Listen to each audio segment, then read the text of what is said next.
With one of the biggest chip production in the world, it is only natural that Taiwan has all eyes towards it, especially US and Europe.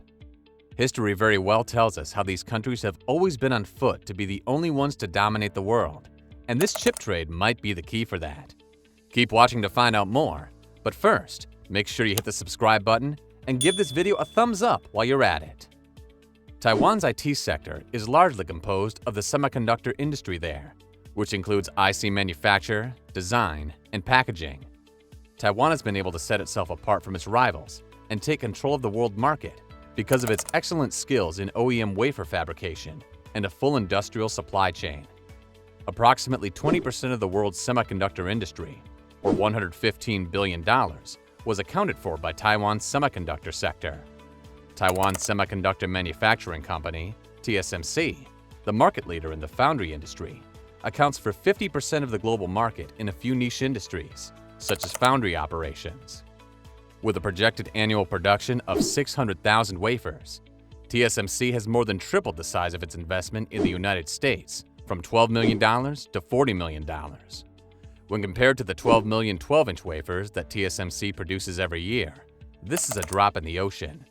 Despite some of the problems that other tech companies are having, TSMC is still doing well. Revenues for the business increased by 50.2% in November to $7.27 billion. According to a Communist Party of China newspaper, the United States is taking technology from our Taiwan. The U.S. is charged with duping TSMC into constructing new factories in Arizona, according to the Global Times, which considers this a dark turn in the global semiconductor sector. Additionally, it makes the unsettling claim that our Taiwan is where America got the most significant technology in the world from. The United States has been worried that China, which aims to produce all of its own chips, may attack Taiwan and start a war to take control of it, which would include a conflict for control of TSMC. As the business aims to begin volume production at the 2-nanometer process node by 2025, by the time the second TSMC factory begins operations in 2026, the company may already be making chips using that node. The process node number is merely a marketing tool for the next generation of chip manufacturing and has no true technological significance. Every lower number typically denotes a smaller transistor, allowing for a higher transistor density per chip. For instance, the 8.5 billion transistor Apple A13 Bionic chipset, which was introduced in the iPhone 11 series back in 2019, was manufactured using the 7-nanometer production node.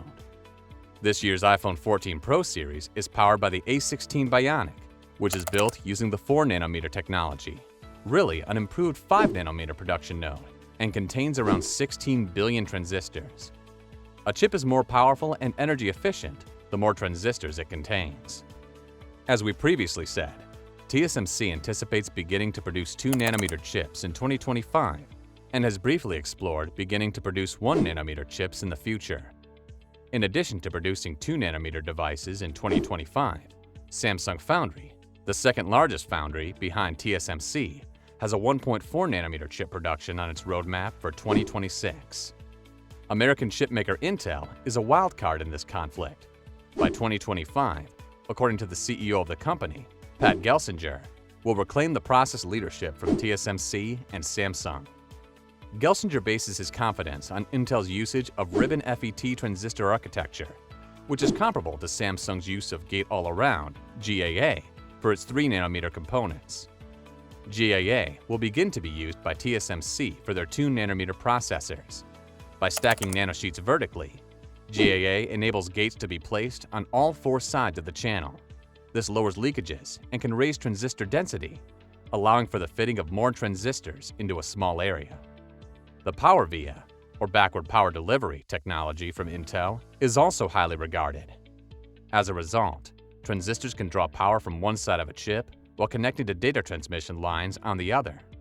Moreover, President of the United States Joe Biden was there recently for the first tool-in ceremony at the newly opened fabrication facility, or fab, of Taiwan Semiconductor Manufacturing Company in Phoenix, Arizona. He hailed the occasion as a game-changer for American efforts to increase the nation's chip manufacturing capacity. Understanding what TSMC's investment indicates about the U.S.'s place in the world's supply chain is crucial. Importantly, The US and Europe must tread a fine line between moving crucial industrial capacity home while avoiding economically marginalizing and weakening Taiwan in the process, which would be to deliver to China one of its core goals. The overarching goal of China's policy toward Taiwan is to put pressure on it to accept the One China principle of unification. The People's Republic of China would completely capitulate politically and economically if Taiwan accepted this concept of unification. Beijing aims to accomplish its long-standing objective without using force. Phil Davidson, the then commander of U.S. forces in the Indo-Pacific, testified before Congress in 2021 that China might be able to successfully invade Taiwan by 2027.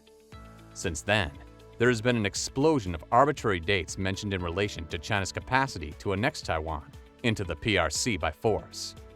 Janet Yellen, the Secretary of the U.S. Treasury, recently urged American companies to reconsider their plans to invest in Taiwan. Her remarks focused on the geostrategic dangers, yet her rhetoric plainly supports Beijing's aggressive plan to destabilize the island. By raising tensions in the Taiwan Strait, this approach aims to make Taiwan's future seem certain, increase the expense of doing business in Taiwan, and provide a warning to the U.S. and its allies not to get involved. China had a fantastic opportunity to carry out this plan during Speaker of the House Nancy Pelosi's visit to Taiwan this summer. The anticipated outcome was achieved because subsequent alarm had been raised about their commercial interests in Taiwan by both international governments and corporations. The semiconductor industry is essential for tying Taiwan to the rest of the world and for supplying the island with resources. There is already a great deal of anxiety in Taipei about the possibility of hollowing out the keystone of Taiwan's economy due to TSMC's operations in the US and Japan, as well as rumors about its plans to expand in Europe. The most advanced process technology for Taiwan will stay on the island, according to Premier Su Tseng-Chang. Additionally, TSMC has the freedom to transfer its technology anywhere it pleases because doing so requires Taiwanese government's consent. Maintaining close bilateral ties with Taiwan while preserving its long-term economic viability requires careful balance. But there is a gap between what the world expects and what Taiwan can and should give. Taiwan's government has passed its own legislation to increase investment incentives for semiconductors in an effort to stay ahead of the economics and politics of this issue. A new president and parliament will be chosen in January 2024, but the presidential election season has already begun. The Kuomintang, KMT, Taiwan's biggest opposition party, recently triumphed in a sweeping round of local elections over the whole island. By relentlessly focusing on the issue of economic fragility brought by foreign semiconductor migration, it is attempting to keep the momentum going.